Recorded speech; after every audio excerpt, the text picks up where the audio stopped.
The day started like any other. I woke up early, made my coffee, and settled into my usual routine. My husband, Alex, had already left for work, and I was enjoying a quiet morning at home.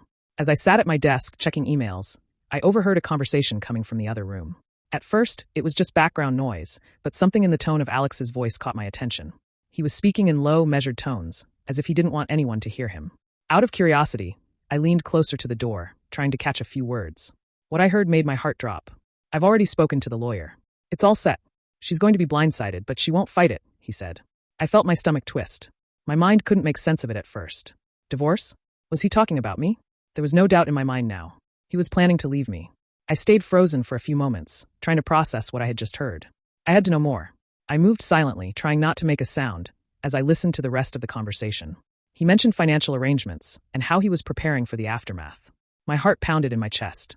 The shock was unbearable. I had never seen this coming. The man I had spent the last 10 years with, who had promised to be by my side through thick and thin, was planning to walk away. Without a word, without warning. He had made his decision, and I wasn't part of it. I knew I couldn't confront him right away. I had to gather my thoughts, my emotions. But I also knew one thing. I couldn't let him get away with this. I couldn't let him leave me with nothing. The next steps had to be calculated, and I would not make a single move until I had everything in place. The moment Alex came home that evening, I could barely look at him. My mind was racing with everything I had overheard, yet I had to remain calm. I told myself that I wouldn't act impulsively, but I couldn't stay silent anymore. He walked in, smiling as usual, asking how my day was. It felt so surreal, the casualness in his tone, knowing what I had just learned. I took a deep breath, and before he could ask about dinner or anything else, I simply said, "We need to talk." The change in his expression was immediate. His smile faded and his body stiffened. He knew something was off, but I didn't want to give him an easy out.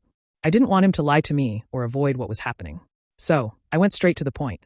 "I overheard your conversation earlier today, Alex," I said, trying to keep my voice steady. "About the divorce. About the lawyer. You've been planning this, haven't you?" He froze. The color drained from his face, and for a moment, neither of us spoke. The silence felt thick, suffocating. Finally, he opened his mouth, but I didn't give him a chance to spin his lies. "Why?" I asked, my voice shaking despite my best efforts. "Why didn't you tell me? Why are you doing this?" He tried to explain himself, but every word felt like a dagger. He said he was unhappy, that we'd grown apart, that things had been off for a long time. But those words, those excuses, felt hollow. I had no idea things were so bad. All these years together, and he had kept his feelings hidden, planning his exit behind my back. The more he spoke, the more I realized how far gone he was. It wasn't about saving our marriage anymore. It was about him finding a way out, a way to minimize the consequences. His tone was cold, almost detached, like he was delivering news he had no emotional attachment to. He didn't seem to care that this would devastate me. It was like he had already checked out. I felt a rush of emotions. Anger, betrayal, confusion. How could he do this to me? How could he throw away everything we had without a second thought? But I didn't show him any of that. Instead, I stood up, walked to the door, and looked him dead in the eyes. "You made your choice," I said quietly, "and I will make mine." With that, I turned and walked out of the room. I needed space. I needed time to think, to process everything. The future felt uncertain, but one thing was for sure. I wasn't going to let him destroy me. After the confrontation, I retreated into myself. I needed time to think, time to come to terms with the truth I had just uncovered. But in those quiet, painful hours, something inside me shifted. I wasn't going to let Alex's plan unfold without a fight. I had worked hard for everything I had. The home, the savings, the investments, everything we had built together.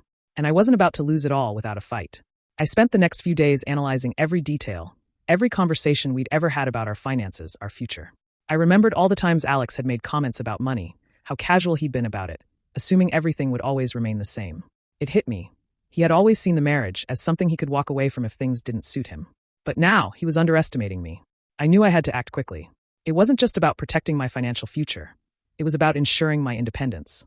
My first step was to speak to a lawyer. I needed someone who could guide me through this, someone who understood the legalities of divorce and asset protection. I called a family lawyer I'd been referred to, someone I could trust. As soon as we spoke, I knew I had made the right choice. She gave me clear, practical advice on how to protect my assets, making sure everything was legally secured before Alex could take any action. The lawyer advised me to act fast, and without alerting Alex. The first thing I did was begin transferring our shared savings into separate accounts that only I had access to. I also started moving other assets, like valuable jewelry and documents, into a safe place, out of his reach. Each action was done quietly, carefully. There could be no room for error, no moment of hesitation. I had to protect myself. In the back of my mind, I kept replaying the moment I overheard his conversation, the callousness in his voice, how he had planned everything as though he was discussing a simple business transaction. But I wasn't just a business partner in this marriage. I was his wife, and I was no longer going to stand idly by while he took everything for granted. As I moved my assets, I also made a mental list of everything I needed to prepare for: a place to live, potential changes to my career, and how to manage the emotional fallout. It was clear that Alex wasn't just planning to leave me. He was planning to strip away everything he could. But I wasn't going to let that happen. I wasn't just going to roll over and let him take what was mine. By the time I finished securing everything, I felt a sense of calm, strangely detached from the chaos of the situation. I had done what I needed to do. It wasn't about revenge or making a statement. It was about survival, about protecting the life I had built. And I wasn't going to let Alex's betrayal destroy me. In the days that followed, I watched Alex closely. The changes in his behavior were subtle at first, but over time, they became glaringly obvious. He still maintained his outward composure, going to work, coming home at the usual times, but there was something different. Something had shifted between us, and it wasn't just the tension surrounding the divorce. I couldn't help but notice how increasingly distant he had become. We would sit at the dinner table, and he wouldn't even look me in the eye. His once warm, affectionate gestures had turned cold. No more, "How was your day?" or "You look nice tonight."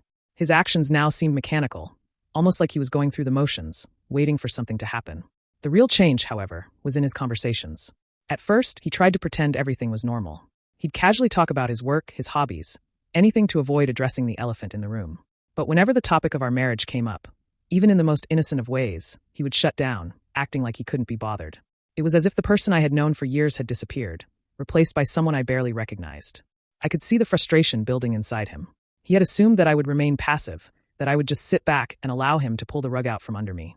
But the more he withdrew, the more I realized I had made the right decision to act. He could see that I was no longer the woman he could walk all over. It was as if my taking control of the situation had rattled him more than he anticipated. One night, as we sat in the living room, he finally broke the silence. "I don't understand why you're acting this way," he said, his voice tinged with frustration. "You've been so cold. You're not even trying to fix things. I thought we could at least talk about this like adults." His words felt like a slap in the face. I had been trying to be civil, trying to give him the space he needed to make his decision. But now it was clear. He wasn't concerned about fixing things. He was trying to guilt-trip me into submitting to his plans. He wanted me to act like everything was okay, to pretend I wasn't hurt or betrayed. But I wasn't about to play that game. I'd moved my assets. I'd secured my future. And while I still felt a flicker of sadness for what could have been, I wasn't going to let him manipulate me into a position where I had no say. "You don't get to act like the victim here," I replied, keeping my voice steady. "You're the one who made the decision to end this. Don't try to turn it around on me now." He didn't say anything after that. He just stared at me, his expression unreadable. The silence between us grew heavier, more suffocating. I knew he was regretting the way things were going, but I wasn't about to let him backtrack. I wasn't going to let him rewrite the narrative to fit his agenda. It was clear now, the tables had turned. He was no longer in control. And though he wasn't ready to admit it yet, he was beginning to realize that 1 week passed, and the distance between Alex and me grew wider. The silence in our home was almost unbearable. We hadn't spoken much, our interactions limited to the most necessary exchanges. I couldn't ignore the growing tension, but there was also something else. It felt as if he was waiting for something to happen, perhaps hoping that I would change my mind, or that I would come crawling back to him. But I wasn't going to do that. I had already made my decision, and I was going to stand by it. Then, out of nowhere, I got a call from my lawyer. "Ma'am, we received an unexpected call from Alex's lawyer today," she informed me. "They're interested in settling the divorce amicably and quickly." The words didn't quite sink in at first. Why was Alex suddenly reaching out for a peaceful resolution? A week ago, he had seemed so determined to proceed with his plan to divorce me, without any consideration for my feelings. Why the change? I could feel the shift in power. Alex had assumed I would just let him walk all over me.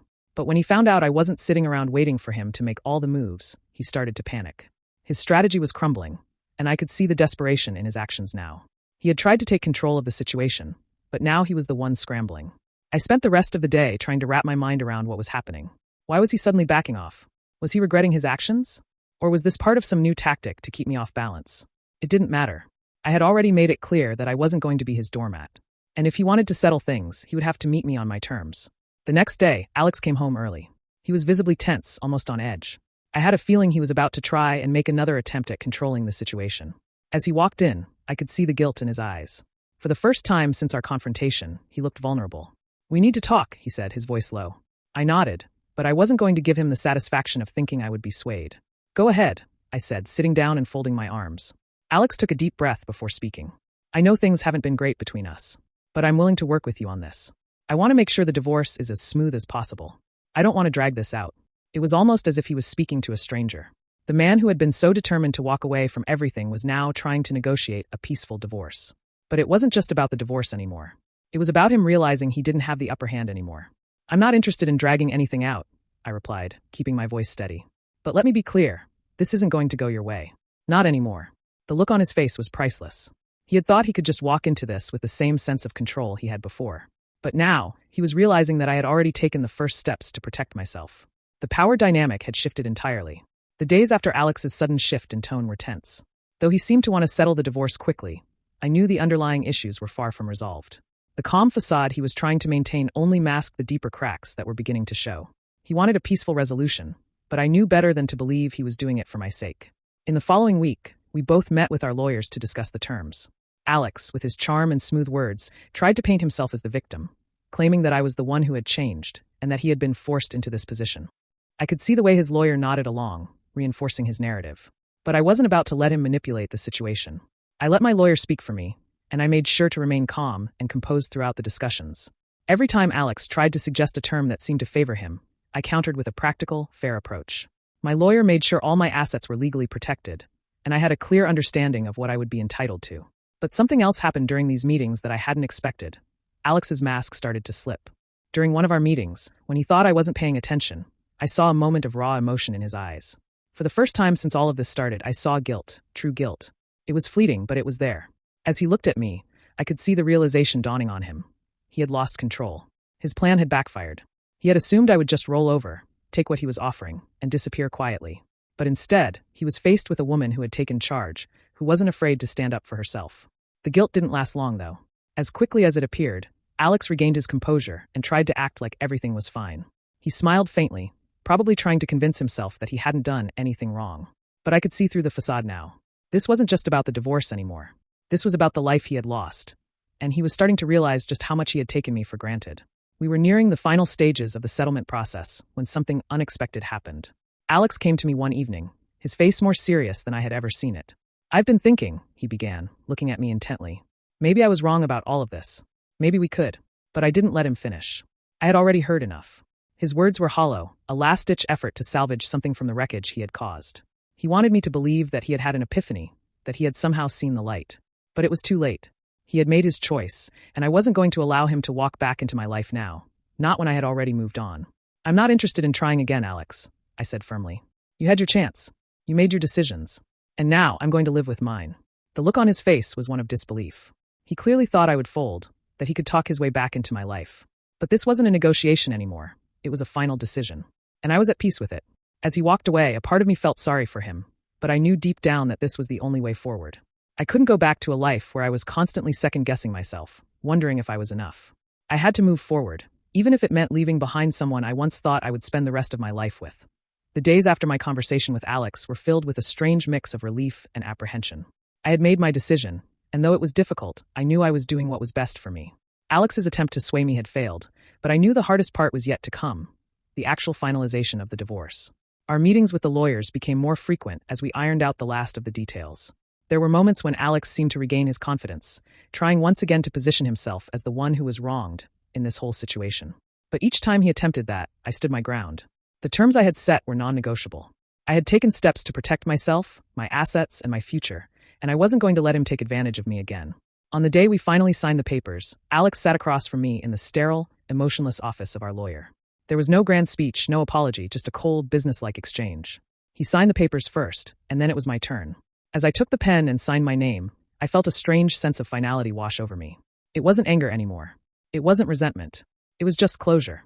When the papers were signed, the lawyer handed us both copies. I stared down at my copy, the weight of what it meant sinking in. This was it. The marriage was over. The life I had once shared with Alex, gone. He didn't say anything as we stood up to leave, and neither did I. There were no tears, no last-minute pleas for reconciliation. We both knew that there was nothing left to say. The emotional ties had already been severed, and all that was left was a legal formality. I didn't feel the need to look back. As I walked out of the office, I couldn't help but feel a quiet sense of triumph. I had taken control of my life in a way I never thought possible. I had faced the painful truth, navigated the complexities of our divorce, and come out stronger on the other side. But even more than that, I had learned something invaluable about myself. I had learned that I was capable of standing up for my own happiness, even if it meant walking away from a marriage I had once believed would last forever. I had learned that I was worthy of love, respect, and security, things I had never fully recognized until this journey. The road ahead was uncertain, and I didn't know exactly what the future held. But for the first time in a long time, I felt free. I was no longer weighed down by the past or the fear of the unknown. I had made it through the storm, and now I was ready to embrace whatever came next. That it's been a few months since the divorce was finalized, and I can confidently say I'm not the same person I was before all of this happened. I've learned to embrace my independence, and I've rediscovered parts of myself I had long forgotten. The woman who once stood in the shadows of her marriage, unsure of her worth, is now standing tall, unafraid to face the future. The first few weeks after the divorce were difficult. I had to adjust to living alone, to the silence that filled the house once shared with Alex. But over time, I began to find peace in that silence. I started filling my days with activities that made me happy, reconnecting with old friends, focusing on my career, and even taking up new hobbies. I realized how much time I had spent catering to someone else's needs, and now I was finally free to focus on myself. I also sought therapy, something I had been putting off for years. It was time to process the years of emotional toll the marriage had taken on me. In therapy, I discovered how deep the scars went, how much I had sacrificed my own happiness to keep the peace, how much I had let Alex dictate the direction of my life. But slowly, I began to heal piece by piece. I started to forgive myself for not seeing the red flags sooner, for not standing up for myself when I should have. And just as importantly, I started to forgive Alex. Not because he deserved it, but because I needed to let go of the anger that had weighed me down. The resentment I had carried for so long started to fade, replaced by a sense of acceptance. I couldn't change the past, but I could change how I viewed it, and I chose to view it as a lesson, a painful but necessary chapter in my life that had ultimately led me to where I am now. As time went on, Alex reached out a few more times, trying to rekindle some form of friendship. But I knew that the person I had been in that marriage was gone. I couldn't go back to who I was before. I had grown, I had evolved, and I had learned that my happiness no longer depended on someone else's approval. I had to move on for my own sake. The final step in my healing came when I made a bold decision. I moved to a new city. It wasn't because I was running away from my past, but because I was ready to start a new chapter. A fresh start, in a place where no one knew me as Alex's wife, where I could finally be me, unapologetically and without fear. Looking back, I can see that everything happened for a reason. I never thought I'd find myself here, alone and rebuilding my life from scratch. But now, I know it was exactly what I needed. I am not the same person I was before Alex and I met, and I am grateful for the woman I've become. Stronger, wiser, and more determined to never settle for less than I deserve. And as for Alex, I don't wish him ill. I don't carry any hatred for him anymore. He was a part of my life, and I will always be thankful for the lessons I learned in those years. But I've moved on, and I'm no longer tied to him. The future is mine now, and I'm ready to embrace whatever comes next.